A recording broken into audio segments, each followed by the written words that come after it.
Pantro era um general no reino de Tandera e um dos grandes amigos e braço direito do rei Claudius, pai de Lion. O personagem é um dos mais emblemáticos dos Thundercats e por isso hoje trouxemos alguns fatos que talvez você não conheça sobre esse misterioso felino.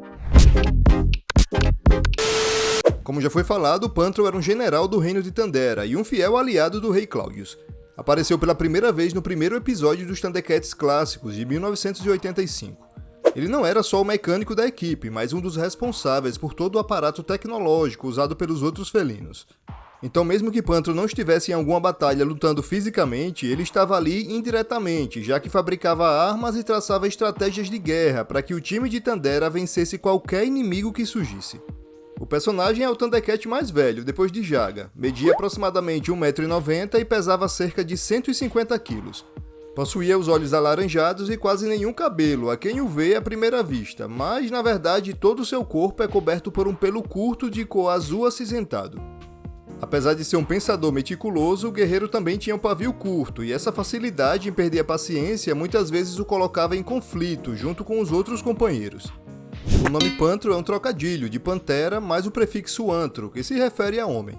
Ele era o Thundercat com maior força física, que quando era usada causava grandes danos aos vilões. Mas como outros Thundercats, Pantro também possuía fraquezas e medos. E um dos seus pontos fracos, por incrível que pareça, visto a sua força física, era o medo que ele tinha de morcegos e aranhas, criaturas existentes no terceiro mundo, que amedrontavam o guerreiro toda vez que apareciam.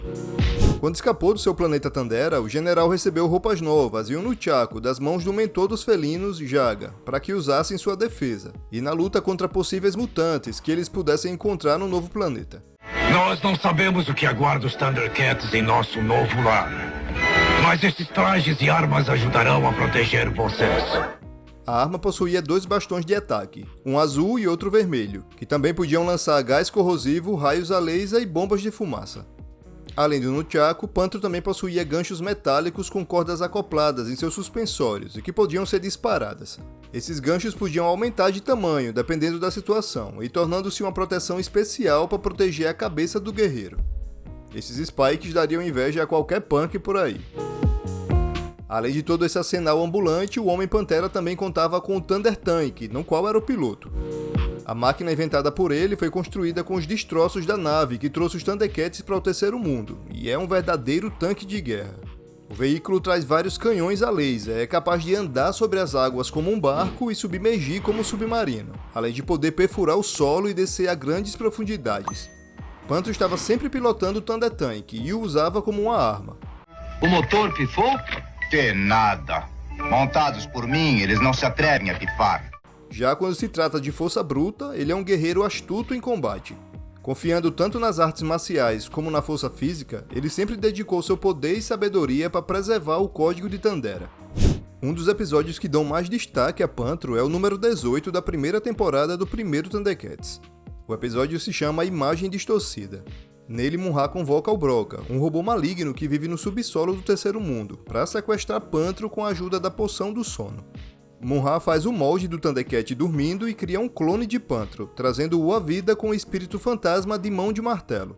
Então, a Múmia do Mal joga o verdadeiro Pantro no abismo inferior.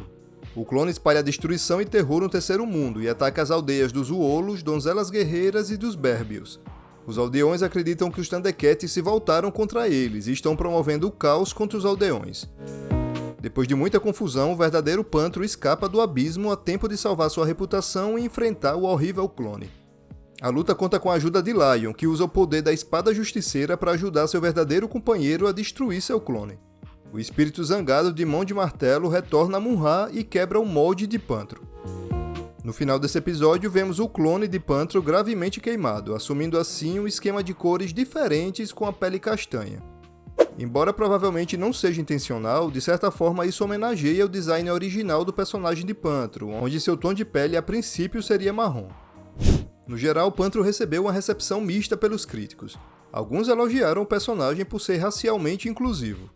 Outros críticos reclamaram que o personagem tem traços afro-americanos estereotipados. O site IO9 classificou Pantro como o 7º melhor personagem de Thundercats. Em contrapartida, a Comic Book Resources classificou o Homem-Pantera como o 7º pior personagem da série animada. E agora eu quero saber de você. É fã de Pantro? Pra você ele está entre os melhores ou piores personagens de Thundercats? Sabe de mais alguma coisa sobre o Homem-Pantera que não foi falado aqui? Me diz aí. Aproveita e caso tenha gostado desse conteúdo, se junta à nossa comunidade e se inscreve no canal ativando o sininho de notificações. Toda semana você tem um encontro marcado com seus personagens preferidos dos desenhos e outras curiosidades sobre cultura pop. Dá uma olhada nesse conteúdo relacionado que eu separei pra você. Até a próxima, um abraço!